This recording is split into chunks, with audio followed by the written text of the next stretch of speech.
नमस्कार, मैं सोनिया। स्वागत है आपका मेरे चैनल आई एम रियोना में। श्रीमद् भागवत कथा का जो ये पारायण चल रहा है मंथली, पुरुषोत्तम मास जो श्री विष्णु जी की बार आता है, तो हम ऐसा कहा जाता है कि इतने 3 सालों में जो हमने मल मतलब बुराइयां इकट्ठी की हैं, तो 3 साल में वो बुराइयां धोने के लिए ये एक मंथ ये बनाया है, जिसमें प्रमुख विष्णु भगवान की ही पूजा की जाती है।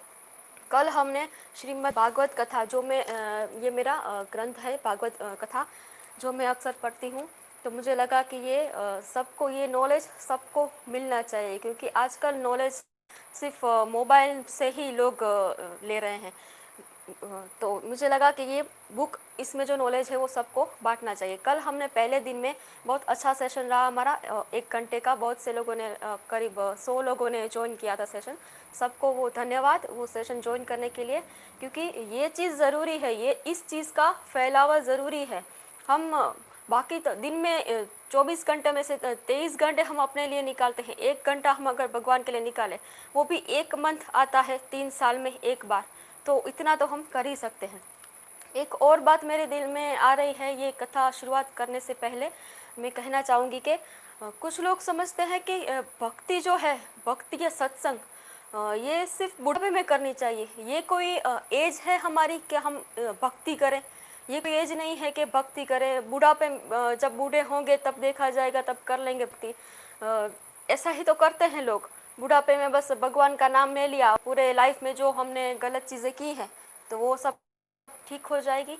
अब मैं नहीं कह रही, ये भागवत कथा कह रही है। बुढ़ापे में अगर आप भक्ति करते हो, अच्छी बात है। बुढ़ापे में अगर आप दूसरे गलत काम करने के बदले अगर भक्ति भाव करते हो, पूजा जाप करते हो, बहुत अच्छी बात है।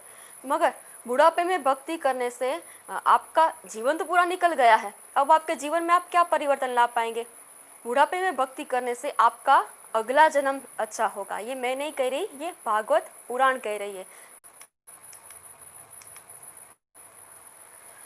सॉरी, नेटवर्क ख़राब होने की वजह से सेशन रुक गया था। तो हम बात कर रहे थे कि बुढ़ापे में कुछ लोग समझते हैं कि अभी तो हम छोटे हैं, अभी हमको भक्ति करने की क्या ज़रूरत है। बुढ़ापे में भक्ति कर लेंगे तो चलेगा, क्योंकि भक्ति तो बुढ़ापे में की जाती है ना। इस उम्र में छोटे हैं, जवान है जब तक, तब तक भक्ति करने से कोई मतलब नहीं। तब तक पूरी लाइफ एंजॉय कर लो, अच्छा बुरा जो भी काम करना है कर लो। बुढ़ापे में भगवान का नाम ले लेंगे तो भगवान खुश हो जाएंगे, ऐसा नहीं होता है। भागवत पुराण ही कहते हैं कि बुढ़ापे में अगर भक्ति करते हो आप, आपका अगला जन्म, नेक्स्ट जन्म आपका अच्छा होगा। पर इस जीवन का क्या? इस जीवन में आपने जो अच्छे बुरे, मोस्टली हम तो एक कलयुग है तो सब बुरे ही काम ज़्यादा करते हैं। तो हमको इतना बुढ़ापे में भक्ति करने से फ़ायदा अगले जन्म में मिलेगा। क्या फ़ायदा मिलेगा? कि कहीं अच्छे बड़े घर में जन्म होगा या पैसे वाले होंगे, पर उससे हमारा स्वभाव ठीक होगा ये नहीं कह सकते। क्योंकि स्वभाव क्या होता है कि पूरा जीवन हमारा जिसके पीछे गया है, वो चीज़ हमारा स्वभाव बनकर नेक्स्ट जन्म में वो उभरेगा। तो नेक्स्ट जन्म में हमारा स्वभाव तो वही रहेगा। हाँ, पैसे मिल जाएंगे या कोई ऐशआराम मिल जाएगा, वो अलग बात है। बुढ़ापे में भक्ति करने से बस इतना ही फायदा होगा। तो हमारा जीवन जो अच्छा बुरा कर्म किया है वो कर्म तो भुगतना ही पड़ेगा। तो इससे अच्छा है कि अगर जब तक आप जवान है, जवानी में भक्ति करें, वो उनकी भक्ति सच्ची है, क्योंकि उनको अभी पूरी लाइफ निकालनी है। अभी उनमें विवेक आ जाएगा कि ये चीज़ अच्छी है। विवेक मतलब ये चीज़ अच्छे और बुरे में फ़र्क करना, उसको कहते हैं विवेक। अच्छे और बुरे में फ़र्क करना सीख जाएंगे तो वो अपना जीवन ठीक से बिता पाएंगे।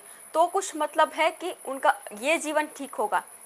मतलब इस जीवन को ठीक करने के लिए आप जब से जगते हैं तभी से सवेरा, ऐसा कहा जाता है। तो जब आप जवान हैं या फिर बच्चे हैं, कच्ची उम्र के हैं, तभी से अब आप भक्ति सत्संग में जुड़ जाते हैं।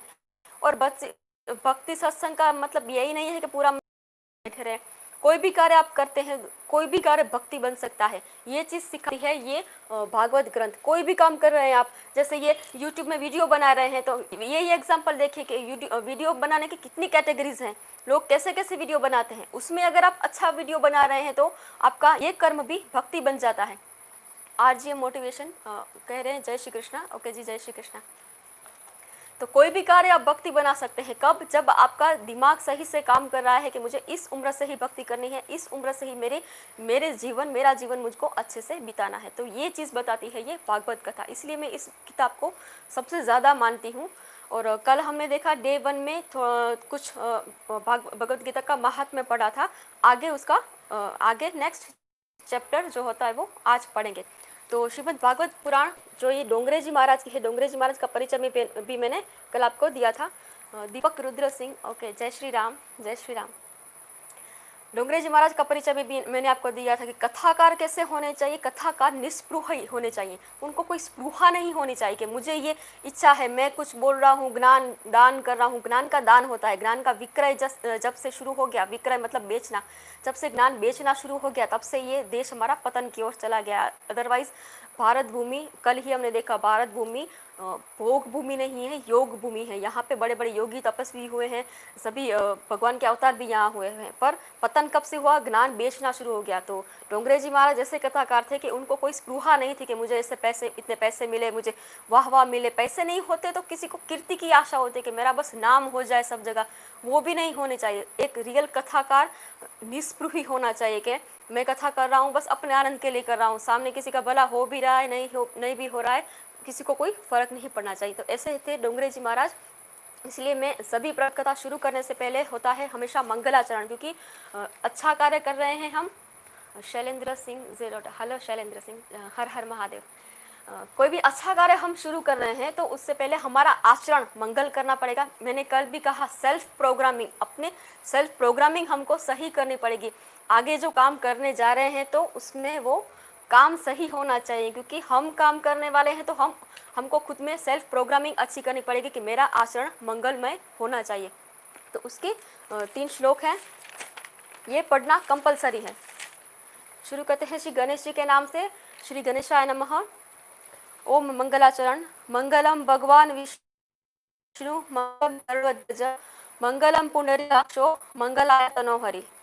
सर्वव्यापी भगवान विष्णु मंगल के स्वरूप है। मंगल मतलब अच्छा, वो अच्छा करने वाले हैं। गरुड़ की ध्वजा वाले भगवान का जो रथ है उसमें गरुड़ की ध्वजा लगी है। गरुड़ जी भगवान का वाहन भी है। गरुड़ की ध्वजा वाले वो भगवान मंगलमय ज्ञान उत्पन्न कर रहे हैं। ज्ञान 2 प्रकार के होते हैं, अच्छे या बुरे, तो हमको अच्छा ज्ञान ही काम में आएगा। वो भगवान अच्छा ज्ञान उत्पन्न करने वाले हैं। कमल के समान जिनकी इंद्रियां हैं वो भगवान मंगल कार्य में प्रेरणा रूप है। अच्छा कार्य कोई कर रहे हैं ना, वो हम नहीं कर रहे, उसकी प्रेरणा की है हमको भगवान ने, तो वो भगवान को हम प्रणाम करते हैं। सर्व पाप और दोषों के नाश वो भगवान मंगलों के धाम है। उनमें 1 या 2 अच्छी बातें नहीं, उनको मंगलों का धाम कहा गया है, क्योंकि मंगल सारे मंगल उनके चरणों में ही है। दूसरा श्लोक है, सर्वदा सर्व कार्येषु नास्ति तेषाम मंगलम येषाम हृदिस्थो भगवान मंगलाय तनोहरि। सर्व मंगलों के भंडार ऐसे श्री भगवान श्री हरि जिस मनुष्य के हृदय में विराजमान होते हैं, सबके हृदय में होते तो है पर वो एक्टिवेट नहीं होते हैं। एक्टिवेट हमको करना पड़ता है। जिस मनुष्य के हृदय में भगवान एक्टिवेट हो गए, उस मनुष्य का सर्वदा कोई भी समय, किसी भी परिस्थिति में, किसी भी जगह उसका अमंगल नहीं होता, क्योंकि मंगल भगवान ही मंगल स्वरूप आपके दिल में बैठ गए हैं, तो उसका आपका अमंगल हो ही नहीं सकता है। कभी भी आपकी हार नहीं होगी। लोग कहते हैं कि भगवान की जय बोलने से क्या होने वाला है, जय श्री कृष्ण बोलने से क्या होने वाला है, भगवान को जय करने से कुछ क्या मिलने वाला है। भगवान को जय कहेंगे, भगवान को जीत की जरूरत नहीं है, भगवान जीते हुए हैं। भगवान की हम जय बुलाएंगे तो हमारी जीत होगी। तीसरा श्लोक है, जिन्होंने ये पुराण लिखी है, व्यास नारायण। मैंने कल भी कहा था कि भगवान को अपनी बातें बताने के लिए वो किसी और पे ट्रस्ट नहीं कर सकते थे, क्योंकि उनकी बातें बहुत गहन थी। तो उनकी अपनी बातें बताने के लिए उनको ही दोबारा जन्म लेना पड़ा व्यास जी के स्वरूप में। तो इसलिए व्यास को नारायण भी कहते हैं।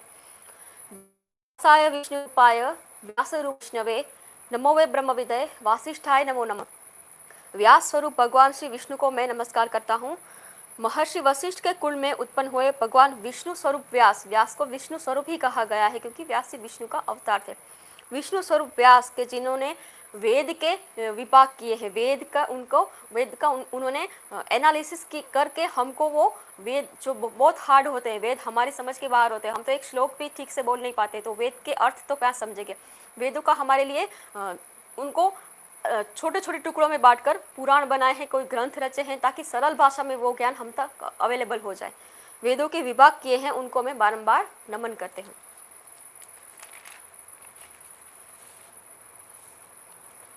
और कल हम देख रहे थे श्रीमद् भागवत महात्म्य, क्योंकि भागवत पढ़ने से पहले, सुनने से पहले उसका महात्म्य अगर हम जान ले, इम्पोर्टेंस जान ले, तो हमारा इंटरेस्ट बना रहेगा। हम ह्यूमन है, हम कोई महान ऐसे जीव नहीं है कि हमको कोई कहेगा कि चलो 1 घंटा बैठकर भगवान का नाम लो, भगवान की कथा सुनो, क्या क्या फ़ायदा, क्या होने वाला है। हमारे दिमाग में यही ख्याल आएगा, और वो एक नेचुरल बात है। कोई भी ह्यूमन बींग होगा तो उसको यही बात समझ में आएगी कि इस चीज़ से मुझको फ़ायदा क्या हो रहा है। फ़ायदा हो रहा है तो हम करेंगे, चलो दूसरी कोई चीज़ करेंगे। तो श्रीमद् भागवत का महात्म्य जानना बहुत ही ज़रूरी है। तो कल हमने देखा, पहले शुरुआत करते श्री गणेशाय नमः, श्री सरस्वती नमः, श्री गुरुभ्यो नमः, ओम नमो भगवते वासुदेवाय, जो भागवत पुराण का प्रमुख मंत्र है, ओम नमो भगवते वासुदेवाय। श्रीमद् भागवत के महात्म्य में कल हमने देखा कि वंदन क्यों किया जाता है भगवान को। वंदन करने से एक बहुत छोटी सी बात है कि भगवान को बस घर से निकल रहे हो, घर में आ रहे हो, तो भगवान को एक छोटा सा वंदन कर लो, भगवान के सामने हाथ जोड़कर थोड़ा प्रणाम कर लो। उससे क्या होगा, उससे हमारे बहुत से पाप नष्ट हो जाएंगे। इतनी सी छोटी सी चीज़ करनी है, ना हमको 1 पैसे का उसमें खर्च हो रहा है। हाँ, बस हमारा अभिमान, हमारा जो ईगो है वो साइड पे रखना पड़ रहा है कि मैं क्यों किसी के सामने झुकूं। इतना सा अगर भगवान के सामने, कोई इंसान के सामने झुको, ऐसा पूरे भागवत ग्रंथ में कहीं नहीं कहा गया है कि आप किसी इंसान के सामने झुको, अपने कोई काम निकलवाने के लिए किसी इंसान के सामने झुको, ऐसा कोई भागवत ग्रंथ में नहीं कहा गया है। बस भगवान को झुको। भगवान पिता समझ लो, आपके पिता है, पिता को सामने झुकने से आप छोटे नहीं हो जाओगे। एक वंदन करने से अगर हमारे बहुत से पाप नष्ट हो जाते हैं। मेन चीज़ है कि हमारा ईगो, अभिमान हमारा कम हो जाता है। ये लॉजिकल चीज़ है। लोग कह रहे हैं ना कि अब यंग एज में क्या करना है भक्ति करने से, यंग एज में ही सीखना है हमको, हमारा ईगो हमको कैसे कंट्रोल में करना है। अगर हमारा ईगो, हमारा कल ही देखा हमने, हाथ भगवान के सामने जोड़ते हैं तो हमारा हाथ मतलब क्रिया शक्ति, इन हाथों से क्रिया करते हैं, क्रिया शक्ति भगवान को अर्पण कर रहे हैं कि भगवान इन हाथों से मैं अच्छा काम करूँगा। मस्तक झुका रहे हैं भगवान को, बुद्धि शक्ति भगवान को अर्पण कर, मैं मेरी बुद्धि से अच्छा काम करूँगा। ये एक पूरी तरह से लॉजिकल चीज़ है। इसमें कोई भी तरीके से आप देखें तो ऐसी बात नहीं है कि भक्ति भाव बस भगवान के मंदिर में चले जाइए, भजन करिए तो वही भक्ति भाव है। भक्ति भाव वो भी है कि आपने सही समय पर अपना ईगो छोड़ दिया। कोई आपको कुछ कह रहा है, आपके जॉब में अगर किसी ने कुछ बोल दिया आपको, बस ईगो पे ले लिया वो चीज़।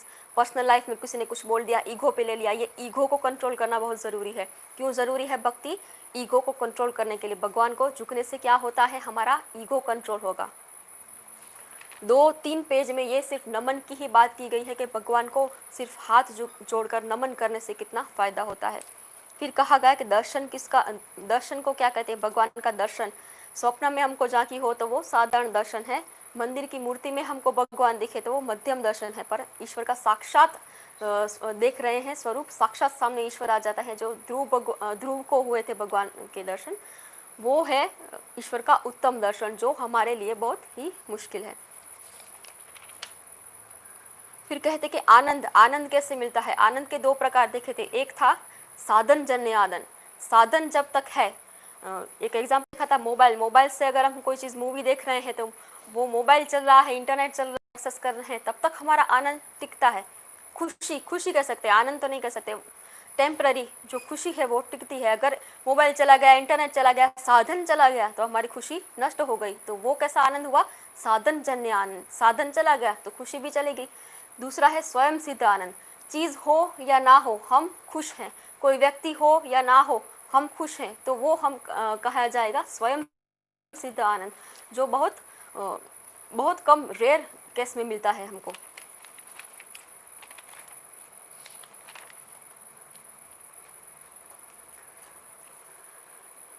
दूध में मक्खन रहा है, पर दूध में का मक्खन हमको दिखता नहीं है।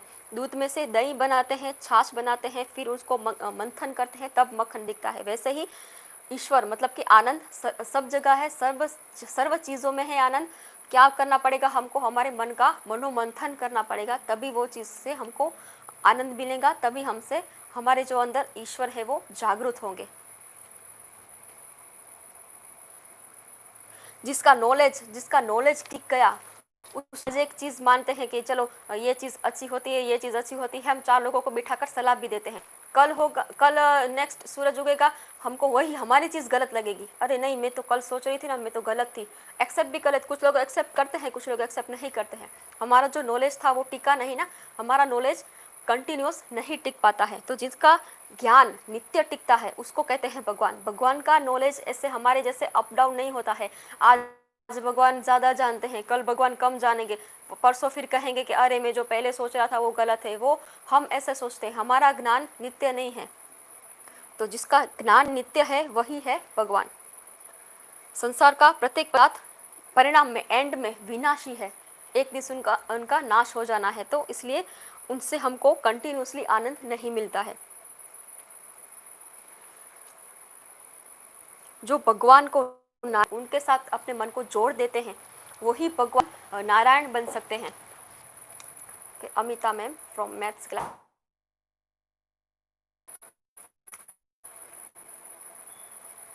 Hello Amita ma'am.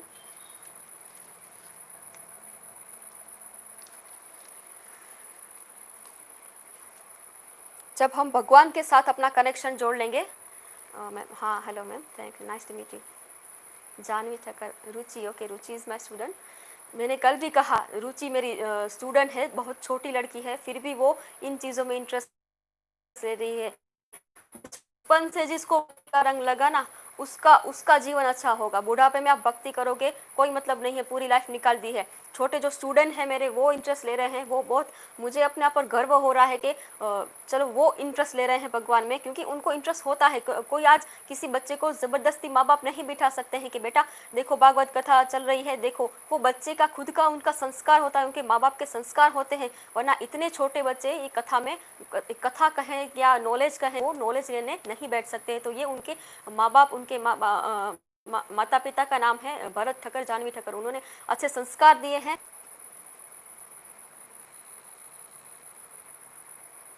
Shri Ram, Amita ma'am. जीव, हम जब ईश्वर को मिलते हैं उसको, और अपरोक्ष साक्षात्कार होता है, तब वो पूर्ण हो जाता है। भगवान का साक्षात्कार हमको पूर्णतः नहीं हो पाता है। भगवान कभी हमारे सामने भी आ जाएंगे, हमको पता नहीं चलेगा कि ये भगवान है, क्योंकि हम उस लेवल तक अभी तक नहीं पहुँचे हैं। ये हम तो बहुत छोटी बात है। युधिष्ठिर जब पांडव थे सब, युधिष्ठिर, अर्जुन, उनके साथ भगवान रहते थे, उनके मामा के लड़के थे, उनके साथ हमेशा रहते थे। वो उन लोगों को, भगवान को पहचान नहीं पाए थे। इतने साल भगवान उनके साथ रहे थे, फिर भी भगवान उनको, वो भगवान को पहचान नहीं पाए थे। जब नारद जी आए, उन्होंने कहा कि ये आपके साथ जो रहे हैं ना कृष्ण, वही सच्चिदानंद रूप भगवान है, तभी उनको पता चला। तो हम लोग तो बहुत ही छोटे व्यक्ति हैं। अगर हमारे सामने भी भगवान आ जाए तो हम, क्योंकि हम माया के आवरण से लिप्त होकर भगवान हमारे सामने आते हैं, तो हम उनका परोक्ष साक्षात्कार नहीं कर सकते हैं। ईश्वर जीव को हमको अपनाकर अपना स्वरूप का दान करता है। जब ईश्वर चाहे कि सामने वाला मुझको देखे, तभी हम उसको देख पाएंगे। हमारी मर्जी से कि भगवान हमको बस दर्शन दो, ऐसे भगवान दर्शन नहीं देंगे। जब भगवान देखेंगे कि इसकी पात्रता है, वो चाहेंगे, तभी वो उनको उनके दर्शन हो पाएंगे, तभी हम पूर्ण हो पाएंगे। ईश्वर के बिना ये सर्व संसार अपूर्ण है। हम भी जीव अपूर्ण है, इसलिए हमको शांति नहीं मिलती है। कितना भी कुछ कर ले, कितना भी कमा ले, उड़ा ले, कोई काम हमने सक्सेसफुल कर लिया, उसकी पार्टी मना ली, अच्छा बस सब कुछ अच्छा हो रहा है लाइफ में, रात को जब सोने बैठते हैं तो फिर वही टेंशन वाले विचार आते हैं, क्योंकि शांति नहीं है हमारी ज़िंदगी में। शांति कब मिलती है हमको? जब भगवान के रूप का हमको परिचय होता है कि ये चीज़ में भगवान है, ये चीज़ में आनंद है। जब तक साधन है तब तक आनंद है, साधन चला गया आनंद चला गया। सही साधन हमको मिल जाए, सही भगवान मिल जाए हमको, तभी हमको हमारे जीवन में कंटिन्यूसली शांति आ जाएगी। नारायण है, भगवान है, वही परिपूर्ण है। सच्ची शांति जो है वो नारायण के रूप में ही है। नर है मतलब हम लोग हैं, वो नारायण के अंश मात्र हैं। जैसे पूरा सरोवर है, सरोवर का एक बिंदु होता है, एक सागर का एक बिंदु होता है, तो हम सागर के एक बिंदु मात्र है, पूरा सागर जो है वो भगवान है। नारायण को पहचानना और नारायण में लीन हो जाना, उस दरिये में डूब जाना, भगवान के दरिये में डूब जाना, उसका जो साधन है वो चीज़ किससे हो सकती है? तो वो चीज़ हो सकती है इस भागवत शास्त्र से। साक्षात्कार के लिए, भगवान के साक्षात्कार के लिए शास्त्र में अनेक उपाय बताए गए हैं, क्योंकि सभी इंसान का स्वभाव अलग अलग होता है। किसी को कोई रास्ता सूट होगा, किसी को कोई रास्ता सूट होगा। तो इस शास्त्र में भगवान को साक्षात्कार करने के लिए बहुत से रास्ते दिए गए हैं। कर्म मार्ग है, ज्ञान मार्ग है और भक्ति मार्ग है। उपनिषद की भाषा, उपनिषद जो है उनकी भाषा बहुत गूढ़ होती है, बहुत हार्ड होती है, हम नहीं समझ सकते। फर्स्ट क्लास के बच्चों को आप कहोगे कि 10th क्लास का प्रॉब्लम सॉल्व करो, वो समझ ही नहीं पाएंगे इस प्रॉब्लम को, क्योंकि वो भाषा उनके लिए बहुत हाई लेवल की हो जाती है। और गूढ़ मतलब कोई जैसे कोई कोड वर्ड में हो, कोई ही व्यक्ति उसको सॉल्व कर पाता है, ऐसी भाषा है। सामान्य मनुष्य वो नहीं समझ सकता। विलासी जीव, हम सब विलासी जीव है, तो विलासी जीव ज्ञान मार्ग से भगवान के पास जाए वो संभवित ही नहीं है। क्या हम कर पाएंगे ऐसा? जंगल में जाकर या किसी पर्वत की गुफा में जाकर भगवान का ध्यान लगा कर बैठेंगे? हम अपने घर पे 5 मिनट ध्यान लगा कर नहीं बैठ सकते। तो ये ज्ञान मार्ग जो है वो हमारे लिए बहुत ही ज़्यादा हार्ड है, मुश्किल है। अति वैराग्य के बिना ज्ञान सफल नहीं होता। वैराग्य, हम तो छोटा सा वैराग्य भी नहीं रख पाते। अति वैराग्य, जिसका अति वैराग्य है, एक चीज़ तय कर ली कि ये पुरुषोत्तम मास है या श्रावण मास है, मुझे इस मास में जैसे प्याज लहसुन नहीं खाना है। बहुत ज़्यादा बड़ा तो नहीं सोच रहे, एक छोटा सा संकल्प कर लें कि प्याज लहसुन नहीं खाना इस मास में, वो भी हम इतना वैराग्य भी हम नहीं कर पाते हैं। तो फिर अति वैराग्य के बिना ज्ञान तो सफल होगा नहीं। तो ज्ञान मार्ग तो हमारे लिए एक तरीके से देखें तो असंभव ही है। असंभव तो कुछ नहीं होता, पर बहुत हार्ड है। ज्ञान का बेस, उसका बेस क्या है? वैराग्य। वैराग्य के बिना आपको नॉलेज नहीं आ पाएगा। एक स्टूडेंट का एग्जांपल है, तो स्टूडेंट अगर पूरा दिन पढ़ाई करेगा तभी उसको अच्छे नंबर से पास होगा। अगर उसका ध्यान डाइवर्ट होगा कि चलो पार्टी करते हैं, चलो कोई मोबाइल पिक्चर देखते हैं, उसका ध्यान डाइवर्ट हुआ, वो अच्छे मार्क नहीं ले पाएगा। स्टूडेंट को सब चीज़ छोड़कर वैराग्य अपनाना पड़ेगा। स्टूडेंट जो सब चीज़ छोड़कर पढ़ाई में मन लगाते ना, वो भी एक वैराग्य है। तो ऐसा वैराग्य हम सबके लिए पूरी लाइफ रखना वो बहुत मुश्किल है। सुखदेव जी महाराज जो शंकर भगवान के अवतार थे, सुखदेव जी महाराज, उनको ऐसा वैराग्य प्राप्त हुआ था क्योंकि वो शंकर भगवान के साक्षात अवतार थे। शंकर भगवान तो हम जानते ही हैं वैराग्य के देव हैं। उनको, उनसे ज़्यादा ज्ञानी तो पूरे संसार में कोई नहीं है। श्री हरि को मंगलों का धाम कहा गया है, पर शंकर जी को सबसे ज़्यादा ज्ञानी कहा गया है। उनके अवतार सुखदेव जी को ऐसा वैराग्य प्राप्त हुआ था। उनका जब जन्म हुआ तभी वो जंगल की ओर प्रयाण हो गए, जंगल की ओर निकल पड़े। उनके पिता थे व्यास नारायण। व्यास नारायण ने उनको जाने से रोका। अब हमने देखा कि व्यास खुद नारायण का अवतार थे। नारायण खुद अवतार लेकर व्यास के रूप में आए थे, व्यास जी के रूप में। और उनको अपने बेटे पर मोह हो गया कि ये मेरा बेटा है। तो सोचे कि हम संसारी जीव अगर भगवान अवतार लेकर आते हैं तो उनको भी मोह में पड़ जाते हैं। पर सुखदेव जी मोह में नहीं पड़े थे, ना हनुमान जी मोह में पड़े थे। हनुमान जी भी शंकर जी के अवतार थे, वो भी मोह में नहीं पड़े थे। तो ये हम देख सकते हैं कि जो शंकर भगवान है या शंकर भगवान के जितने अवतार है, वो उनको मोह में डालना किसी के बस की बात नहीं है। व्यास नारायण अपने बच्चे को रोकने लगे कि आप कहाँ जा रहे हो, जंगल की ओर मत जाओ। तो वो पिता को कहते हैं, व्यास नारायण को कहते हैं, आप मेरे पिता नहीं, मैं आपका पुत्र नहीं। वेद क्या कहता है? वेद कहते हैं सब चीज़ को त्याग दो। 4 वेद हैं हमारे, सभी 4 अलग अलग नॉलेज के लिए हैं, पर सभी वेद का एक तात्पर्य है कि वैराग्य सिखाते हैं। ये चीज़ छोड़ दो, वो चीज़ छोड़ दो। शास्त्र भी यही कहते हैं कि ये चीज़ छोड़ दो, वो चीज़ छोड़ दो। काम को छोड़ दो, क्रोध को छोड़ दो, पर हम मनुष्य कोई भी चीज़ छोड़ नहीं पाते हैं। ये हमारा नेचर ही है। हम एक छोटी सी चीज़, एक पान सुपारी भी छोड़ नहीं पाते हैं। एक जैसे समझ लीजिए कोई सिगरेट पीता है, गुटखा खाता है, तो उसने तय किया कि मुझे सिगरेट नहीं पीनी है, गुटखा नहीं खाना है। वो अपनी इतनी छोटी सी चीज़ 4 दिन 5 दिन तक टिका नहीं सकता है। तो वो काम क्रोध कैसे छोड़ेगा? लोभ कैसे छोड़ेगा? वो अपना घर कैसे छोड़ पाएगा? मनुष्य को कुछ छोड़ना नहीं है, पर सब वेद और वेदांत क्या कहते हैं कि सब छोड़कर ईश्वर के पीछे लग जाओ तो आप ईश्वर को पहचान पाओगे। ये प्रैक्टिकली हमारे लिए पॉसिबल ही नहीं है। वेद और उपनिषद, जिसको वेदांत कहते हैं, उपनिषद को वेदांत भी कहते हैं, तो ये सब कहते हैं आप जंगल में जाकर रहो, एकदम सिंपल लाइफ जियो, सात्विक जीवन जियो, तो आपको उपनिषद का अधिकार है। गहन बातें समझ कैसे पाएंगे, वैराग्य लाएंगे आप, तभी वो समझ पाएंगे। पर हमारे जैसे संसार में फंसे हुए जीव, साधारण जीव, ये उपनिषद का ज्ञान पचा नहीं पाएंगे। कोई बोलता जाता है, फिर कोई क्या समझता है कि ये तो इतनी ज्ञान की बातें हैं, ये तो सब हमारे सिर के ऊपर से जा रही है, क्योंकि हमारा लेवल नहीं है, वो बात समझने का हमारा लेवल नहीं है, क्योंकि हमने कोई चीज़ त्याग नहीं की है लाइफ में। त्याग के बिना, वैराग्य के बिना ज्ञान मार्ग में सफलता हमको नहीं मिलती है।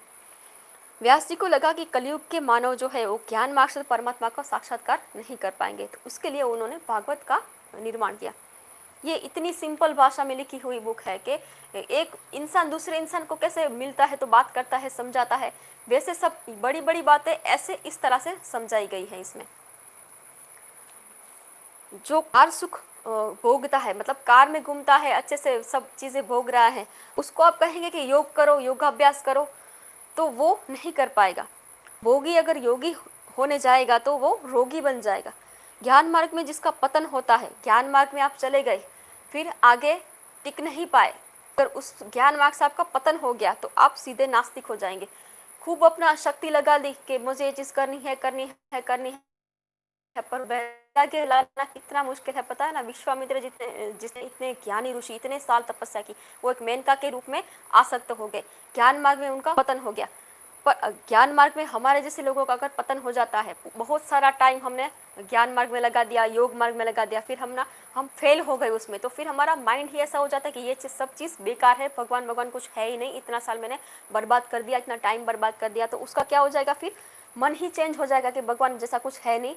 ज्ञान मार्ग में आपका पतन हो गया, आप नास्तिक बन जाओगे, सब कुछ फिर छोड़ दोगे, पहले जितना होगा ना वो भी छोड़ दोगे। योग मार्ग में जिसका पतन होता है वो रोगी बन जाता है। बड़े बड़े योगी जो होते हैं, ध्यान से प्राण रंध्र में अपना प्राण ब्रह्म रंध्र में स्थापित कर देते हैं। वो अपनी मर्जी से अपना प्राण निकाल सकते हैं, शरीर में डाल सकते हैं, बहुत सी उनमें सिद्धियाँ आ जाती हैं, पर वो भगवान को पाना किसी भी रास्ते में आसान नहीं है, किसी भी मार्ग में आसान नहीं है। अगर उनका पतन हो जाता है तो वो रोगी बन जाते हैं, क्योंकि उन्होंने अपने शरीर के ऊपर कंट्रोल हासिल किया है। शरीर के ऊपर का कंट्रोल लूज हो गया तो वो शरीर के ऊपर कोई रोग आ जाएगा उनको। और भक्ति मार्ग में जिसका पतन होता है, भक्ति मार्ग में बहुत चले गए पर उसमें आपका पतन हो गया तो आप आसक्त बन जाएंगे, फिर से संसार में लग जाएंगे। भागवत शास्त्र की रचना कलयुग के जीवों के उद्धार के लिए हुई है, क्योंकि हम घर नहीं छोड़ सकते हैं। जो कहते हैं कि हम घर नहीं छोड़ सकते, तो भागवत शास्त्र उसको कहता है कि आपको निराश होने की कोई आवश्यकता नहीं है, सब कुछ छोड़कर जंगल में जाने की ज़रूरत नहीं है। पर जंगल में जाने से ही भगवान मिलते हैं ऐसा बिल्कुल नहीं है। आप भागवत शास्त्र में से बहुत से उदाहरण आएंगे कि जंगल में गए हुए लोग भी भगवान के मार्ग से चलित हो गए हैं। भागवत शास्त्र का आदर्श एकदम दिव्य है। गोपियाँ, जो कृष्ण की गोपियाँ थी, उन्होंने घर नहीं छोड़ा है, उन्होंने अपने घर में ही रहकर कृष्ण जाप करके ही वे कृष्ण में समा गई है, किसी ने अपना घर नहीं छोड़ा है। गोपियाँ सब पूरा दिन काम करती है अपना, कोई ऐसा नहीं है कि घर के काम छोड़कर भगवान के पीछे लग गई हो, ऐसा बिल्कुल नहीं है। स्वधर्म का त्याग करके वो वन में जाकर तपस्या करने नहीं गई है। वो कितनी ही गोपियाँ शादीशुदा थी, बच्चे थे उनके, तो अपना घर संसार छोड़कर चलो भगवान का नाम लेकर भगवा कपड़ा पहनकर जंगल में चली गई हैं गोपियाँ। ऐसा आपको किसी शास्त्र में प्रमाण नहीं मिलेगा। अपने घर पे रह के ही उन्होंने कृष्ण कृष्ण करके कृष्ण में अपना समाहित हो गए हैं, फिर भी उनको भगवान की प्राप्ति हो गई है। तो भागवत शास्त्र यही मार्गदर्शन करते हैं कि योगी को जो आनंद समाधि में मिलता है, इतने साल तपस्या करके योगी समाधि में जो आनंद मिलते हैं, वही आनंद आप अपने घर में बैठे पा सकते हो। पर उसकी शर्त यह है कि आपका प्रत्येक व्यवहार भक्तिमय होना चाहिए। भक्ति सिर्फ सुबह मंदिर में बैठकर 5 मिनट बैठकर भगवान का नाम ले लिया, मंदिर में एक बार चक्कर लगा कर आ गए, वीक में एक बार ही जाते हैं हम लोग, तो बस थोड़ा सा जाकर भक्ति कर दी दिन में 5-10 मिनट, वो भक्ति नहीं है। भक्ति पूरा दिन करनी पड़ती है। पूरा दिन मतलब पूरा दिन ऐसा नहीं कि काम का छोड़कर भगवान का नाम लो। भक्ति मतलब हर चीज़ में आप भगवान देख रहे हो। काम करने जा रहे हो तो आपके जो ग्राहक हैं या आपके बॉस हैं, जॉब कर रहे हो तो आपके बॉस हैं, आपके कलीग हैं, आपसे छोटे व्यक्ति हैं, सभी व्यक्ति में आप अगर भगवान देख रहे हो तो आपकी भक्ति सच है। और ऐसा आपका व्यवहार, आपका एटीट्यूड ऐसा बनाओ कि मुझे किसी को चीटिंग नहीं करना है, क्योंकि सभी चीज़ में सभी प्राणी में, सभी व्यक्ति में भगवान है, एनिमल जो रास्ते पे घूमते हैं उनमें भगवान है, जो चीजें दिखती हैं उनमें भगवान है, सभी में आप भगवान देखेंगे तो उसको कही जाती है भक्ति। आपका व्यवहार भक्तिमय बनाया है।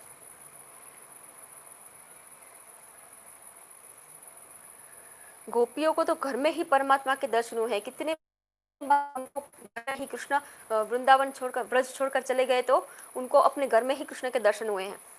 क्योंकि गोपियां तो मानती थी कि मैं जहां जा रही हूँ कृष्ण मेरे साथ ही है, कृष्ण मेरे से अलग हुए ही नहीं। ब्रज में ऐसी जब गोपियों का दर्शन करने उद्धव जी आते हैं, उद्धव जी का प्रसंग आगे आएगा, तो उद्धव जी जब उनकी गोपियों का प्रसंग उनको देखने जाते हैं, मिलने जाते हैं, कृष्ण ने ही भेजा होता है उनको कि तुम बड़े ज्ञानी हो उद्धव, ये गोपियां हैं ना बेचारी मुझे बहुत याद कर रही है, तो उनको जाकर तुम ज्ञान का उपदेश दो। उद्धव उनको ज्ञान का उपदेश देने आए होते, पर गोपियों की भक्ति देखकर, गोपियों का प्रेम देखकर वो अपना भूल जाते। मार्ग पर भक्ति का विजय दिखाया गया है उस प्रसंग में। वो जाके देखते हैं तो गोपियाँ तो उनको जो जिस तरह से वो बात कर रही कि कृष्ण आपके साथ है ही नहीं, कृष्ण तो हमारे साथ ही है, तो आप क्या कृष्ण का संदेश देंगे? जो चीज़ हमारे पास ही है, आप कह रहे कि वो चीज़ आपको आकर मिलेगी, अरे वो चीज़ तो हमारे पास ही है। तो ब्रज में उनकी गोपियों का दर्शन करके उद्धव जी का जो ज्ञान का अभिमान था कि मैं ज्ञानी हूँ, वो अभिमान नष्ट हो गया। उनके मुंह से ये निकल गया कि ये गोपियों की चरण रज को मैं अपने सिर पे चढ़ाता हूँ। ये गोपियों का करेला जो हरिस्तवन है, गोपियों ने जो हरि को याद किया है, उनके मुख से जो शब्द निकले हैं वो पूरे तीनों लोक को पावन कर रहे हैं। गोपियाँ सर्व चीज में भगवान को देखती है। गोपी कहती है कि वृक्ष में, वृक्ष की लता में, फल में, फूल में, सब जगह हमको प्रभु कृष्ण दिखते हैं। मेरे कृष्ण मुझको छोड़ के कहीं गए ही नहीं, तो आप किसका संदेशा लेके आए हो? गोपियों के घर में ही उनको परमात्मा का साक्षात्कार हुआ है। तो भागवत में यही बताया गया है कि आपको घर में रहना है। आपका एटीट्यूड, सबसे जो डीलिंग कर रहे हो, आप कैसे डील कर रहे हो, अपने माता से कैसे डील कर रहे हो, अपने पिता से कैसे डील कर रहे हो, वर्क में जा रहे हो तो अपने से छोटे लोगों से कैसे डील कर रहे हो, अपने से बड़े लोगों से कैसे डील कर रहे हो, किसी को चीटिंग करके कमा रहे हो, या तो ये आपका व्यवहार है, वो व्यवहार शुद्ध करो। बस भागवत शास्त्र यही बताता है कि हमारे इस जीवन को हमको कैसे सुधारना है। बुढ़ापे में भक्ति करोगे कोई मतलब नहीं है, पूरा जीवन पाप करोगे, बुढ़ापे में भक्ति कर लोगे, भगवान खुश हो जाएंगे। भगवान बेवकूफ़ नहीं है, तो ही हमको परमात्मा की प्राप्ति हो सकती है, ऐसा नहीं है। घर में रहना कोई बुरी चीज़ नहीं है, हम सब गृहस्थ है तो घर में ही रहेंगे, पर घर को मन में रखना ठीक नहीं है। घर से जैसे बाहर घर का करते हैं तो हमारा काम भी बिगड़ता है, ना हम घर पे रह सकते हैं। तो मतलब घर में रहना बुरी बात नहीं है, मन में घर को रखना, कंटिन्यूसली घर का ही ध्यान करना। बस मुझे मेरे बीवी बच्चों के लिए कमाना है, पूरी दुनिया बाढ़ में जाए मुझे कोई मतलब नहीं है, यही एक आम आदमी की सोच बन गई है आज, कि अपने उसके मन में उसका घर ही है, अब उसके खुद के लोग जो हैं वही उसके मन में रहते हैं।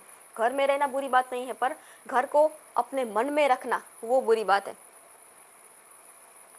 गोपियों की जो भक्ति थी वो प्रेम लक्षणा भक्ति थी। भक्ति के भी बहुत प्रकार हैं, ऐसा नहीं है कि भक्ति एक ही टाइप की होती है। दास्य भक्ति भी होती है, हनुमान जी की दास्य भक्ति थी, वो राम जी के दास थे।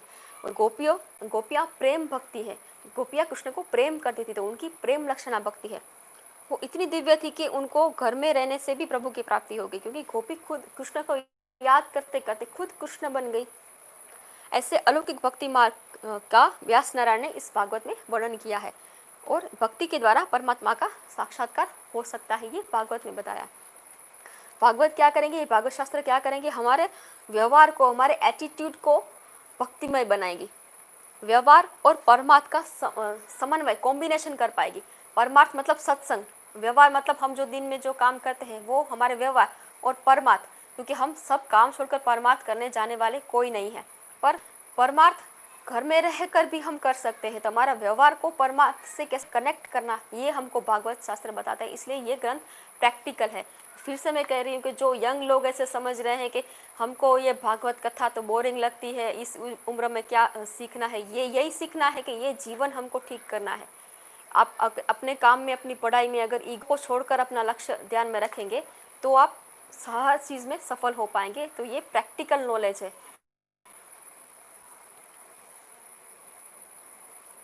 गृहस्थ को अपने घर में ही वो आनंद प्राप्त हो जाए, इसलिए ये भागवत शास्त्र की रचना करने में आई है। संसार के विषय सुख में वैराग्य आए और प्रभु के प्रति थोड़ा प्रेम जागृत हो, इसलिए ये लीला कथा का उद्देश्य है। संत का आश्रय करना संत बनता है, संत के साथ रहता है, संत के छाया में जो रहता है वो संत खुद संत बन जाता है। तो भागवत का आश्रय करने वाला तो भगवान ही बन जाएगा, क्योंकि ये भागवत है। मैंने पहले दिन ही कहा कि भगवान ने अपना समग्र तेज इस भागवत में डाल दिया है। अपना जो पावर है, तेज मतलब पावर, सारा पावर भगवान ने भागवत में डाल दिया है। संत के पास रहने वाला संत बनता है। जैसे डाकू के पास रहोगे आप तो डाकू बनोगे, बुरे व्यक्ति के पास रहोगे तो बुरे बनोगे, अच्छे व्यक्ति के पास रहोगे अच्छा बनोगे। तो भागवत का आश्रय ले रहे हो आप तो भगवान ही बनोगे। भक्ति सिर्फ मंदिर में नहीं, आप जहाँ बैठते हैं वहाँ भक्ति हो सकती है। भक्ति करने के लिए किसी देश, काल या समय की ज़रूरत नहीं है। ओ भारत में हो तो ही भक्ति कर सकते हो, विदेश में चले गए, अरे विदेश तो भोग भूमि है, भारत योग भूमि है ना, विदेश में तो जाकर ऐश करो, ऐसा कुछ नहीं है। विदेश में जाने वाले लोग भी अपनी परंपरा नहीं भूलते हैं, और भूलने वाले तो इस देश में रहकर भी भूल जाते हैं। तो भक्ति करने वाले को कोई देश की बाधा नहीं होती कि ये मैं अच्छी जगह पे हूँ तो मैं भगवान का नाम ले सकता हूँ, और मैं बुरी जगह पे हूँ। किसी बार में जाकर बैठे हो और बार में जाकर आपको जरूर, कंपलसरी नहीं है कि आप बार में जाकर आपको दारू पीना ही पड़ेगा। अगर आप बार में जाकर सॉफ्ट ड्रिंक पीते हो तो सॉफ्ट ड्रिंक पी सकते हो।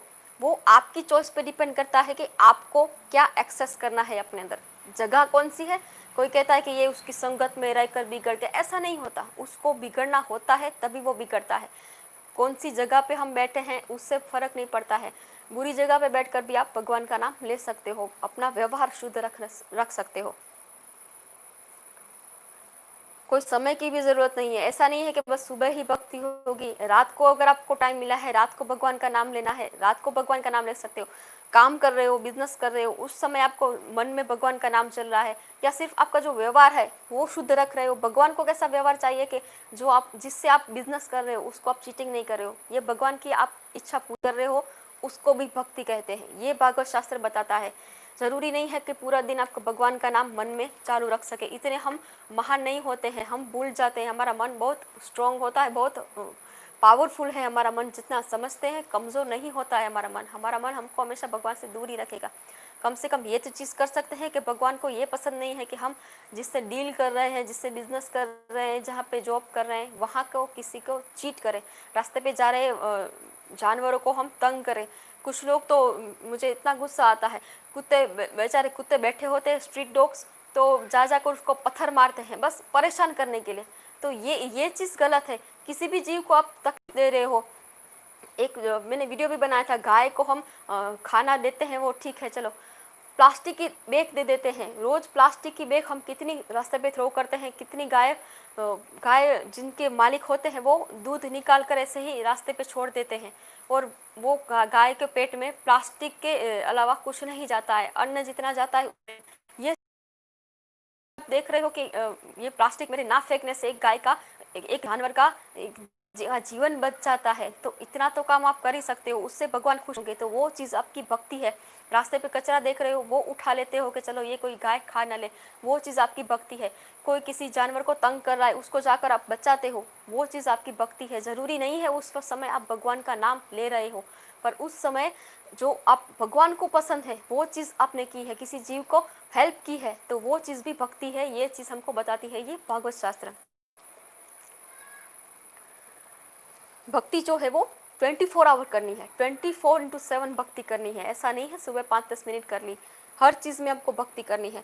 भक्ति का समय और भोग का समय ये तो अलग अलग चीज़ नहीं है। भक्ति कंटिन्यूसली कर रही है, जो काम कर रहे हो समझो कि मैं भगवान की खुशी के लिए कर रहा हूँ, तो वो चीज़ हो गई भक्ति। पढ़ रहा हूँ तो समझो कि मैं पढ़कर अपने माँ बाप का नाम अच्छा करूँगा, तो ये भगवान खुश होंगे कि मैं अपने माँ बाप को उनके बुढ़ापे में सहारा दूंगा, भगवान खुश होंगे। तो पढ़ रहे हो तो आपकी पढ़ाई भी बन जाती है भक्ति।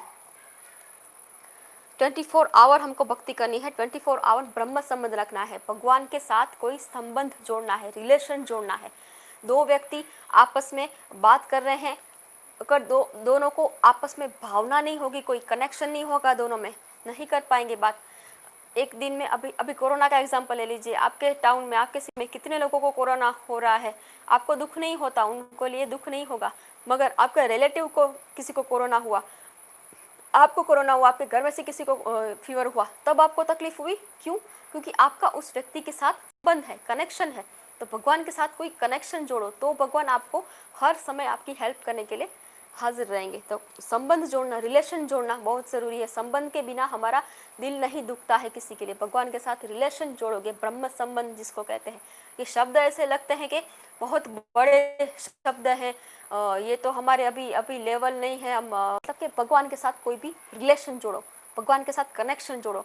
आपकी आंख में आंसू आएंगे ना, दूसरा कोई आए ना आए, भगवान आपको हेल्प करने आएंगे, क्योंकि भगवान के साथ आपने एक रिलेशन जोड़ा है। वो पिता पुत्र का भी हो सकता है, भाई भी बना सकते हो भगवान को। गोपियाँ पति मानती थी भगवान को। एक रिलेशन जोड़ो, एक रिलेशन जोड़ोगे तो आपकी आंख में आंसू आएंगे, तो भगवान दौड़ते आएंगे आपके वो आंसू पहुँचने के लिए। 24 आवर हमको ब्रह्म संबंध रखना है। मुझे ये प्रॉब्लम आई तो भगवान के साथ एक कनेक्शन जोड़ा है, तो समझो कि भगवान को भाई माना है, तो ये मेरा भाई मुझे आकर बचाएगा। अपने दुख की बात सभी को मत बताओ कि मेरी लाइफ में ये दुख है, मेरी लाइफ में वो दुख है। भगवान के साथ एक रिलेशन जोड़ो, भगवान को अपना दुख बताओ, क्योंकि दूसरे लोग, ऐसा नहीं है कि दुनिया में सब लोग बुरे होते हैं, पर एक समय तो ऐसा आएगा कि कोई आपकी हेल्प नहीं कर पाएगा। सामने वाला चाहेगा तो भी आपकी हेल्प करने नहीं आ पाएगा। परिस्थितियाँ ऐसी आ जाएगी कि आप अकेले पड़ जाओगे। मैं ऐसा बिल्कुल नहीं कहती कि दुनिया में सब लोग बुरे हैं, सब लोग को छोड़कर सिर्फ भगवान का नाम लो। अच्छे लोग हैं, बहुत हैं, पर शायद एक समय तो ऐसा आएगा कि आप अकेले पड़ जाओगे। उस समय आपको सिर्फ भगवान ही मदद करने आ पाएंगे। कब? जब आपने भगवान के साथ कोई रिलेशन जोड़ा होगा तब। हमेशा ये ख्याल रखना है, हमको ये सावधान रहना है कि माया के साथ हमारा संबंध ना हो। मतलब माया मतलब भगवान का ऑपोजिट समझ लीजिए कि ये भगवान है अच्छी चीज़ है, तो माया मतलब उससे टोटल ऑपोजिट। जो नहीं है वो हमको दिखती है, उसको कहते हैं माया। आगे उसकी ज़्यादा डीप में नॉलेज आएगा। जब वसुदेव जी ने कृष्ण को मस्तक पर रखा था, आगे स्टोरी आएगी कि जब कारागृह में थे, जेल में थे, जब कृष्ण जी का जन्म हुआ, तब वसुदेव जी कृष्ण को नंद बाबा के पास छोड़ने गए थे। तब उनके मस्तक पर टोकरी में कृष्ण को बिठाया था। जैसे कृष्ण को अपने मस्तक पर बिठाया, मस्तक में कल ही बात हुई हमारी कि मस्तक मतलब हमारी बुद्धि शक्ति। बुद्धि शक्ति में जब कृष्ण को रखा, ब्रह्म संबंध, उनका ब्रह्म से एक रिलेशन हो गया, संबंध हो गया। भगवान का स्पर्श जो हो जाता है ना, तो वो ब्रह्म संबंध हो जाता है क्षणिक। तो फटाफट उनके हाथ पैर की बेड़ियाँ टूटने लगी, क्योंकि वो कंस ने उनको हाथ पैर में बेड़िया से जकड़ रखा था। जैसे ब्रह्म संबंध हुआ, सिर पे भगवान को रखा, बेड़ियाँ टूट गई, क्योंकि भगवान जहाँ आते हैं तो माया के बंधन तोड़ देते हैं। पर जब रिटर्न में आ रहे थे योग माया को लेकर, अपने कंस के पास लेकर आ रहे थे योग माया को लेकर, तो फिर से उनके हाथ में बंधन आ गया, क्योंकि योग माया है बंधन और भगवान उनके टोटल ऑपोजिट, मतलब बंधन के नाश करने वाले। वसुदेव जी को जब ब्रह्म संबंध हुआ था, तब वसुदेव जी ब्रह्म संबंध को टिका नहीं पाए, क्योंकि वो नंद बाबा के पास कृष्ण को रखा है। ब्रह्म संबंध को जो टिका गया अपनी लाइफ में, ब्रह्म संबंध को टिका गया।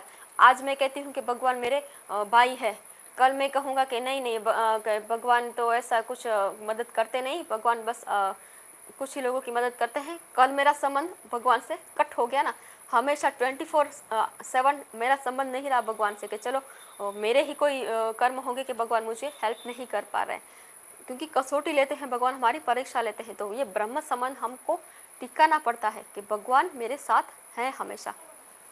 ब्रह्म संबंध को जो टिका गए, ईश्वर के स्मरण को छोड़ना नहीं है, उसी को भगवान प्राप्त होते हैं। वैष्णव क्या कर सकते हैं? वैष्णव भगवान के साथ खेल सकते हैं, उनको अपना भाई मान सकते हैं, उनका सखा मान सकते हैं। जीव जो क्रिया करते हैं, वो अगर ईश्वर के लिए क्रिया करे तो वो हर चीज़ क्रिया भक्ति बन जाएगी। कमाते हैं तो ऐसा समझे कि मैं थोड़ा हिस्सा भगवान को दे रहा हूँ, अच्छे काम में यूज़ कर रहा हूँ, तो वो कमाना भी आपका फिर अर्थ नहीं रहेगा, अर्थ भी आपका भक्ति बन जाएगी। भक्ति का विशेष संबंध मन के साथ है, मन से जो की जाती है वही भक्ति सच्ची है। जिसकी मन से भक्ति नहीं हुई तो उनको तन से ज़्यादा सेवा करने की ज़रूरत है। जो मन से भक्ति हर लोग नहीं कर पाते हैं, तो क्या कर सकते हैं? कोई मंदिर में जाकर आप फिजिकली अपने तन से सेवा कर सकते हैं। कभी कभी मंदिर में सफाई वगैरह कर दिया, कोई हेल्प कर दी, कभी कोई वहाँ पे भोजन समारोह हो रहा है, वहाँ पे जाकर कोई हेल्प कर दी। मन नहीं जुड़ रहा है आपके साथ, भगवान के साथ मन नहीं जुड़ रहा है, तो अपना तन यूज़ कर सकते हो, फिजिकल एफर्ट लगा सकते हो, तो भी भगवान आपके ऊपर प्रसन्न होंगे। मानसिक सेवा सबसे श्रेष्ठ है। मन से अगर सोचते हैं कि मैं भगवान के लिए सेवा कर रहा हूँ, मैं भगवान के लिए पानी लेके आ रहा हूँ, भगवान के लिए खाना लेके आ रहा हूँ, भगवान को अपने हाथों से खिला रहा हूँ, ये मन से भी करते ना उसका भी पुण्य मिलता है, क्योंकि ये कलयुग है। कलयुग में मन से किए हुए सत्कार्य का भी हमको रिजल्ट मिलता है। कलयुग में लाख बुराई है, पर कलयुग की सबसे अच्छी बात यह है कि मन से भक्ति करने पर, मन से भगवान को कोई चीज़ अर्पण करें ना, हमको मन होता है कि भगवान को अगर ये सोने का मुकुट चढ़ाएं, हम नहीं चढ़ा सकते क्योंकि हम इतने पैसे वाले नहीं हैं कि भगवान को सोने के मुकुट चढ़ाएं, सोने के हार चढ़ाएं। पर अगर मन से रोज़ सोचते हैं कि मैंने सोने का मुकुट लिया है, भगवान को मैं अपने हाथों से मुकुट सजा रहा हूँ, भगवान उस मुकुट में कितने अच्छे लग रहे हैं, मन से ये भी किया ना, उतना ही पुण्य मिलेगा जितना आप रियल सोने का मुकुट भगवान को चढ़ाते हैं। क्योंकि ये कलयुग है और भागवत शास्त्र में लिखा है कि कलयुग में मानसी सेवा सबसे श्रेष्ठ है। मानसी मन से सेवा करोगे ना, वो भी आपकी काउंट हो जाएगी, भगवान वो भी सेवा आपकी एक्सेप्ट कर लेंगे। साधु संत जो है, साधु संत तो सब घर बार छोड़ देते थे, उनके पास ये सब चीज़ें, कोई खाने की चीज़ें नहीं होती, तो फिर ये सब चीज़ें कैसे होगी? तो वो सब मन से भगवान की सेवा करने में इतने खो जाते हैं। तो ऐसा अगर हो जाए तो हमारा जीना सार्थक हो जाए। भक्ति मार्ग के जो आचार्य हैं वो गोपी हैं। भक्ति मार्ग, सभी मार्ग के कोई आचार्य होते हैं, जैसे कोई भी हम कोई फील्ड समझ ले, ये फील्ड है, ये फिटनेस का फील्ड है, तो उसके उसके प्रमुख मतलब ये व्यक्ति उसके एक्सपर्ट है। कोई कुकिंग की बात कर रहे हैं तो कुकिंग में ये व्यक्ति उसके एक्सपर्ट है। तो अगर भक्ति मार्ग की बात की जा रही है तो भक्ति मार्ग के एक्सपर्ट, भक्ति मार्ग के जो आचार्य है, आचार्य मतलब गुरु, सिखाते हैं भक्ति किसको कहते हैं, वो है गोपियाँ, कृष्ण की गोपियाँ। उनका आदर्श हमको ध्यान में रखना चाहिए।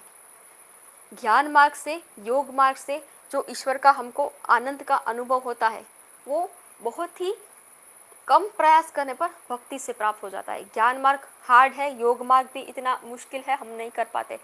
तो उनसे जो आनंद मिलता है वो थोड़ी सी भक्ति करने पर हमको वो आनंद मिल जाता है। भगवान ने अपना रियल स्वरूप बताया है और कृष्ण ने तीनों ताप हमारे नाश करने वाले कहा गया है। तीनों ताप का नाश, कौन से 3 ताप है ये आगे हमको डिटेल में आएगा। दुख जो है, हमको दुख होता है, किसी चीज़ का दुख होता है, वो दुख क्या है? हमारे मन का धर्म है। धर्म मैंने कल ही समझाया, धर्म किसको कहते हैं? सिर्फ हिंदू, मुस्लिम, सिख, ईसाई इसको धर्म नहीं कहते हैं। धर्म मतलब गुण धर्म, गुण धर्म मतलब स्वभाव। हमारा स्वभाव कैसा है, मतलब वो चीज़ हमने धारण की है, जो चीज़ हमने धारण कर रखी है वो हमारा धर्म बन जाती है। तो दुख क्या है? दुख मन का धर्म है, मन का स्वभाव है। जो दुखी होता है वो हमारा मन दुखी होता है। आत्मा को उससे कोई फर्क नहीं पड़ता है, हमारी जो आत्मा है वो कभी दुखी नहीं होती है। मनुष्य दुख में हमेशा ईश्वर का स्मरण करते हैं, इसलिए परमात्मा के साथ उनका कनेक्शन जुड़ता है दुख में, और उस दुख में भी एक आनंद मिलता है। आप अगर बहुत भावुक हो जाएं और भगवान के सामने अगर बैठकर आप रो रहे हैं, किसी चीज़ में बहुत हार गए हैं, अकेले हो गए, भगवान के सामने बैठकर आप जस्ट रो रहे हैं, उस चीज़ रोने में भी आपको आनंद मिलेगा, खुशी मिलेगी। क्योंकि परमात्मा का स्वभाव, परमात्मा का स्वरूप खूब ही सुंदर है, अतिशय सुंदर है। भगवान का स्वभाव कैसा है कि दूसरे का दुख दूर करने वाला उनका स्वभाव है। स्वभाव और स्वरूप दोनों ही जिसका सुंदर है उसको कहा जाता है ईश्वर। जनरल भी दुनिया में देखते हैं हम, जो बहुत खूबसूरत होते हैं उनका स्वभाव अच्छा नहीं होता। जिनका स्वभाव अच्छा होता है वो ज़्यादा खूबसूरत नहीं होते, सुंदर नहीं होते। जो रूप में भी सुंदर है और जिनका स्वभाव भी सुंदर है उनको कहा गया है ईश्वर। व्यास जी कहते हैं कि आध्यात्मिक, अतिदैविक और आधिभौतिक, ये 3 ताप, आगे जो कहा गया है कि 3 तापों के नाश करना है, आध्यात्मिक, अतिदैविक और आधिभौतिक, उनके तापों को नाश करने वाले भगवान को हम वंदन करते हैं। आध्यात्मिक मतलब जो अध्यात्म भगवान से रिलेटेड है। अतिदैविक मतलब जो देवता लोग हैं, देवता लोग भी हमारी लाइफ में कई बार विघ्न उत्पन्न करते हैं। कई बार बारिश ज़्यादा होती है, कई बार बारिश कम होती है, वो सब कंट्रोल कौन करते हैं? देवता करते हैं। तो अतिदैविक दुख भी हमारी लाइफ में होते हैं। और आदि भौतिक, हमने जो अच्छे बुरे काम किए हैं उससे जो दुख या सुख आते हैं उसको कहते हैं आदि भौतिक। तो ये तीनों चीज़, आध्यात्मिक, अतिदैविक और आदि भौतिक, तीनों ताप के नाश करने वाले श्री कृष्ण को हम वंदन करते हैं। बहुत से लोग कहते हैं कि वंदन करने से क्या लाभ है? तो वंदन करने से क्या लाभ है, उससे हमने कल देखा कि वंदन करने से हमारे पाप नष्ट हो जाते। तो राधा कृष्ण को जस्ट हमको वंदन करना चाहिए, और सिर्फ शरीर से नहीं, मन से भी वंदन करना चाहिए। राधा कृष्ण को हमारे दिल में हम स्थान देते हैं, उनको प्रेम से नमन करते हैं, तो प्रभु हमारे बंधन में पड़ जाते हैं।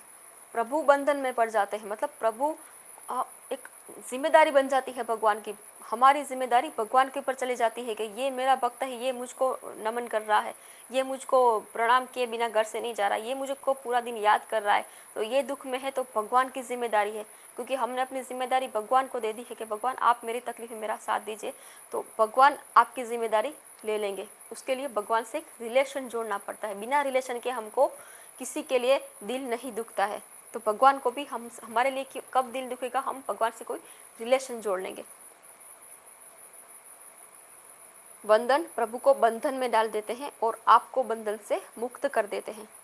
दुख में जो साथ देते हैं उसको ईश्वर कहते हैं, और जो सुख में साथ देते हैं वो है सांसारिक जीव। ईश्वर क्या कहते हैं, हमेशा दुख में ही साथ देते हैं, इसलिए ईश्वर वंदनीय है, उनको वंदन करने के लायक है। ईश्वर ने जिनको मदद की है वो दुख में ही की है। जब पांडव जब दुख में थे तब कृष्ण ने आकर उनको मदद की। पांडव जब गादी पर बैठे थे, मतलब राज्य सत्ता पर आए थे, तब कृष्ण वहां से चले गए थे, तब तो उनका सुख का समय आ गया। फिर कृष्ण ने कहा कि अब मेरी क्या जरूरत है। जब जब तक वे दुख में थे तभी तक कृष्ण उनके साथ रहे थे। और आज के ज़माने में हम देखेंगे, आज के ज़माने में लोग क्या करेंगे, जब तक आपके पास पैसा होगा, नाम होगा, सत्ता होगी, पावर होगा, आपको 4 लोग जानते होंगे, तभी लोग आएंगे आपका सपोर्ट करने के लिए। भगवान इससे टोटल ऑपोजिट है। जब आपके पास कुछ नहीं होगा, ये पांडव तो देवता थे, सामान्य लोग नहीं थे, तो पांडव को भी भगवान ने उसी टाइम पे हेल्प की जब वो दुख में थे। देवता लोग को भी दुख में भगवान की मदद लेनी पड़ती है, और जब उनका सुख का समय आया तो भगवान चले गए वहाँ से, क्योंकि अब मेरी ज़रूरत नहीं है। ईश्वर जिन जिन को मिले हैं वो उनके दुख के प्रसंग में ही मिले हैं। किसी का प्रसंग आपने सुना है ऐसा कि मीराबाई तो बहुत खुश थे एक समय, तो भगवान आकर उनको मिल गए। नरसिंह मेहता तो इतने खुश थे अपनी लाइफ में, वो एक सक्सेसफुल पर्सन थे, इसलिए भगवान उनको मिले हैं। भगवान उनको तभी मिले हैं जब उनके लाइफ में दुखों के पहाड़ टूट पड़े थे। जब दुख आता है ना, तभी भगवान हेल्प करने आते हैं, सुख में भगवान नहीं आते हैं। सुख के साथी तो जीव है, सुख में तो आपको लोग मिलेंगे ना साथ देने के लिए, तो भगवान कहते हैं कि मेरी क्या ज़रूरत है। दुख के साथी है ईश्वर, इसलिए भगवान का सतत हमको मनन करना है, भगवान को कंटिन्यूसली याद रखना है। मनुष्य पैसे कमाने के लिए जितने प्रयत्न करते हैं ना, दुख सहन करते हैं, उससे बहुत 10% नहीं, 1% प्रयत्न भी जो अगर ईश्वर को प्राप्त करने के लिए करे तो उसको ईश्वर जरूर आके मिलते हैं। कन्हैया जी बिना बुलाए गोपियों के घर जाते थे, गोपिया को उनको बुलाना नहीं पड़ता था, पर हमारे घर वो क्यों नहीं आते, ये हम कभी सोचते ही नहीं है कि हम भगवान को बुलाते हैं तो भगवान क्यों नहीं आते। मैं तो बहुत तकलीफ में थी, मैं भगवान को बुलाती, भगवान नहीं आए। ऐसे नहीं आएंगे ना भगवान। हम अगर निश्चय करें कि मेरे हाथ से ऐसे हम सत्कर्म करेंगे कि तो भगवान को हमारे पास, हमारे घर पे आना मजबूर हो जाएंगे, भगवान हमारे घर पे आने के लिए। भगवान को नमन करते हैं, 2 हाथ जोड़ते हैं, इसका अर्थ यह है कि हम इन हाथों से अच्छे काम करेंगे, अपनी बुद्धि शक्ति भगवान को अर्पण करेंगे।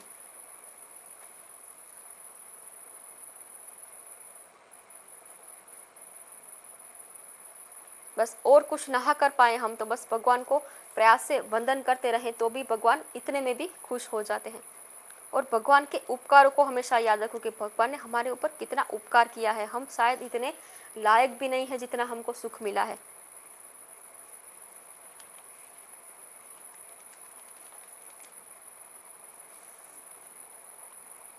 मनुष्य जीवन बहुत छोटा है और शास्त्र इतने सारे हैं कि हम इतने छोटे जीवन में सभी शास्त्र का नॉलेज इकट्ठा नहीं कर पाएंगे। तो एक ही पुस्तक पढ़ ले जिसमें पूरी लाइफ का नॉलेज आ जाए, तो वो पुस्तक अच्छा है। मैं अगर मेरी बात करूँ, मैं बचपन से ही बुक वॉर्म थी। मेरे पास बहुत इतनी सारी किताबें हैं कि छोटी सी एक लाइब्रेरी थी, अभी भी वो लाइब्रेरी पड़ी है, बहुत सारी किताबें। मैं हर वीक में एक किताब पढ़ डालती थी, इतनी मैं किताब की शौकीन थी। पर जब से मैंने ये किताब पढ़ ली है, ये भागवत शास्त्र पढ़ लिया है, उसके बाद मुझे नहीं लगता कि किसी भी दुनिया की किसी भी बुक पढ़ने की ज़रूरत है। मैंने सभी इसके पढ़ने के बाद मैंने कोई बुक नहीं पढ़ी है, कोई भी बुक मैंने छुए भी नहीं है, क्योंकि ये सारा नॉलेज इसमें आ गया है। मैं इसको बार बार पढ़ती रहती हूँ, पर दूसरी बुक पढ़ने की ज़रूरत नहीं। एक ही चीज़ में हमको सब मिल जाता है, तो फिर दूसरी चीज़ों के पीछे भागने की ज़रूरत नहीं है। तो आज यहीं तक कथा करते हैं। आपका किसी को कोई प्रश्न हो अगर तो पूछ सकते हैं। सॉरी, इतने सारे मैसेज थे, मैं पढ़ रही थी तो देख नहीं पाई। PS बारू, ओके, भूषण शर्मा, जय श्री कृष्ण। Arnab Sharma, thank you. बहुत अच्छा लगा मुझे आपके चैनल पर आकर, बहुत अच्छा कर रहे हो, थैंक यू अर्नब शर्मा। मैं कहाँ से हूँ? मैं गुजरात से हूँ, कच्छ गुजरात से हूँ मैं। धारा चोटाई, धारा फ्रॉम अहमदाबाद, धारा इज माई फ्रेंड। जय Shri Krishna Dhara, thank you Amita ma'am. जी मैम, मैं भी आपसे मिलना चाहती हूँ। आशा रखेंगे ये कोरोना खत्म हो जाए तो हम मिलेंगे ज़रूर। अमिता मैम टीचर हैं, शायद मैं अगर मैं भूल नहीं रही तो वो दुबई में पढ़ाते हैं, दुबई में रहते हैं और टीचर हैं वो। जानवी जी, रुचि, मेरे स्टूडेंट रुचि के मदर हैं। नेहा पोमल मेरे आंटी। हरे कृष्णा। एक नई शुरुआत, Himanshu Patel. Shailendra, in now this no one makes such video, thank you. आप भी अच्छे हैं, सिर्फ कथा जो ये सब चीज़ बोल रहे हैं, सिर्फ उनका वो अच्छे नहीं कहे जाते, जो सुनते हैं। ये समय आप निकाल रहे हैं ना, इस समय लोग नेटफ्लिक्स की वेब सीरीज भी देख सकते हैं ना, उस समय आप ये चीज़ में इंटरेस्ट ले रहे हैं, तो ये आपका व्यूअर का भी इतना ही योगदान होता है। किसी का नाम मैं अगर मैं भूल गई तो सॉरी। अर्नव पंत, जय श्री कृष्ण। किसी के कोई क्वेश्चन है? दीपक जी, बेहतरीन वर्क, थैंक यू। जय श्री कृष्ण भूषण। ओके, कोई किसी के प्रश्न है आज के टॉपिक के रिलेटेड, या कोई कृष्ण जी के जीवन के रिलेटेड कोई प्रश्न हो तो पूछ सकते हैं, या कल ऐसा कोई स्पेशल कोई चीज़ आप सुनना चाहे तो वो भी मैं कह सकती हूँ, भागवत पुराण के स्टार्टिंग में या एंड में। कोई स्पेशल चीज़ के आप ऊपर आप बात करना चाहें तो भी कर सकते हैं। और आपको ऐसा लगे कि मेरे नॉलेज में या मैं कोई बात गलत बोल रही हूँ तो भी आप कह सकते हैं। ऐसा नहीं है कि मैं नहीं कह रही कि मेरा सभी नॉलेज परफेक्ट ही है। मेरा जो भी नॉलेज है 95% नॉलेज मेरा इसी बुक का है। और कुछ अगर मैं अपने हिसाब से 5% में अगर कुछ गलत बोल जाती हूँ तो आप कह सकते हो कि ये गलत बोल रहे हो। आप कमेंट भी कर सकते हो, उसमें कोई ऐसी बात नहीं। तो कोई क्वेश्चन है किसी का? ठीक है, आई थिंक तो ये सेशन पूरा करते हैं, कल मिलते हैं आगे। कल हम देखेंगे कि